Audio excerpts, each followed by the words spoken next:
Hello and welcome back to Be Me.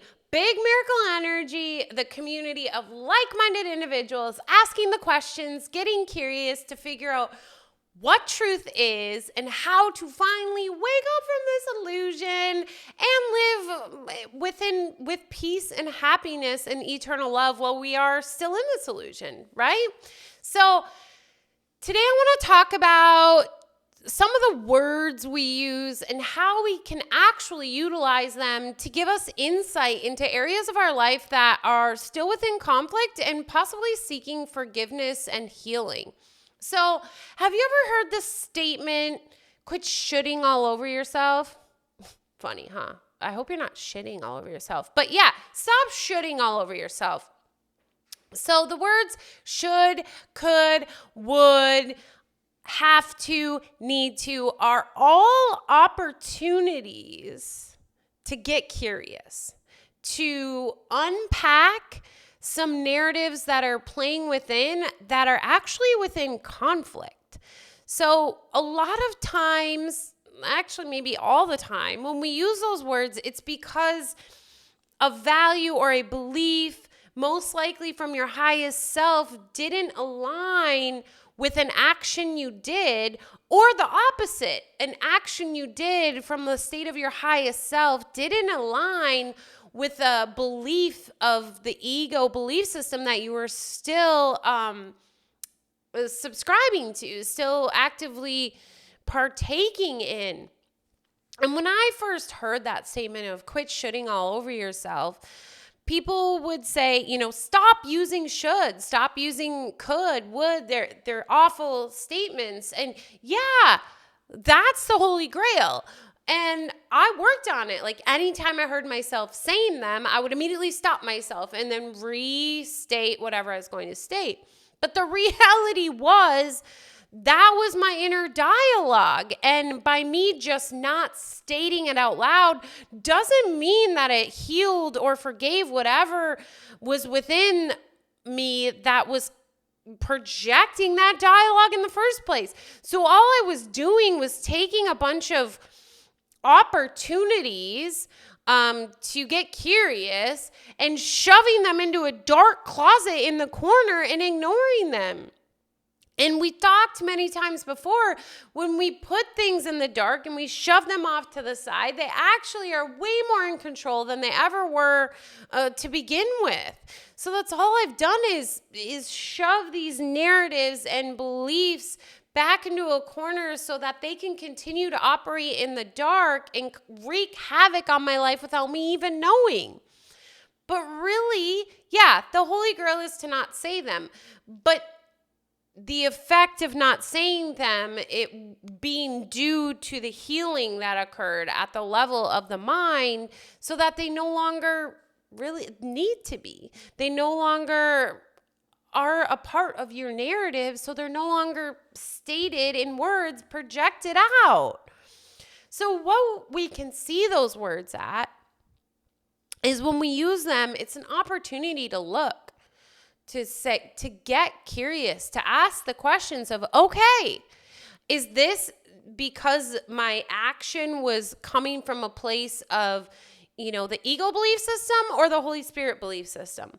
And then the conflict, was that because it was coming from the thought within my mind, the value system? Is that because it was coming from a place of the ego belief system or the Holy Spirit belief system? And then when we have that information, then we know where to go do some open heart surgery, right? Where to actually go in and do the work and forgive and understand. I mean, a doctor doesn't just rip your heart open without a plan, without an understanding of why they're going in. That is what this is. This is the invitation. This is the symptom, right? This is the symptom to understand where and which is needing attention. So when I use the word should or could, and sometimes you just use them, right? But if we have awareness, then we know, oh, I was just using it because that was part of the grammar in which I use, which then, again, I can have a choice to choose differently. But let's say I say, oh man, I shouldn't have said that to my friend. I shouldn't have told her that she was a bitch. Well, you said it, right? We can't change the past. That's one thing too. These words is also on a different level is the ego coming in to try to cloud the present moment with the past or the future, right? Because we can't go back and change the past. Okay, so why did I say it to her? Well, because in the moment I projected out my anger I had within. Okay, well, guess what? It never really happened. You were dreaming, but also it's an opportunity to understand that and then to get curious on what happened that day. What hadn't I forgave that caused me to project that? So all these words is just opportunities to really get curious at an even deeper level. It's like a roadmap for you. It's like a given roadmap, these words are. These are telling you go left, go right, go straight, go backwards. So next time you catch yourself trying to stop yourself from using those words, don't. If it comes, it comes, but get curious afterwards, and that is what's going to change the dialogue later. But right now, because everything within is a projection, right? Whether it's through our actions, through our words, through the way in which things are happening around us, it's just an opportunity to get curious, just an opportunity to learn more. And also in that moment, understanding that by using those words, you're actually creating more shame and guilt that is not necessary. Again, if they're coming forward, it is for a reason. So to forgive this or to fix this is not to just stop using them, but to understand I'm creating more layers here the more I use them. So if I don't get curious today or tomorrow, as days go on, I'm going to create more and more layers that I later have to go back and unpack or to unpack in the moment because they'll cloud at an even higher level. You've dirtied your mirror more than ever.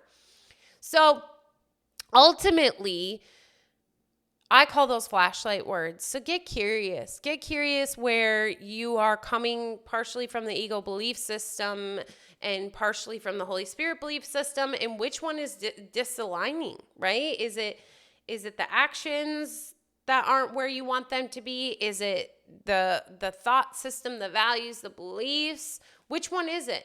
And then choose, right? Like you can choose. That is the beauty of this path is we can choose. Do we want to come from the ego belief system or do we want to come from the Holy Spirit belief system? And then make that choice. And then when your actions are future, align from there. And, if in the moment you feel like there's an apology to be had, go do it. By forgiving at the level of the mind does not mean we need to be selfish and show up as if we're never going to own things because it didn't actually happen. No, the reality is we're in this illusion. Like still show up as a kind, loving person. And truly, if you're coming from a place of the Holy Spirit in love, like you will. So say you said that to your friend, give her a call up, apologize, own where you were at because in fact, you are her. Right? So by you calling her a bitch, you called yourself that. And that's a whole nother deeper level. But I hope this gave you an opportunity to see another flashlight to help you on this journey of unpacking, forgiving, and finding your way home. So again, as always, remember you are worth it. Hop on the Discord, share some things about where these words show up in your life and what kind of opportunities or awareness they have been able to bring you. And have an amazing rest of your day. Thank you so much for being a part of the family. Love you tons. And again, if you ever have topics you want to hear more on, you have questions, Discord is the place to do it. Make sure to tag me in it so I know, and I will definitely add it to the list and definitely explore more because that's what this is for. Like, this is a community. This just isn't about Ashley spatting at you. This is about us as a community walking each other home, like Ram Dass says. Bye.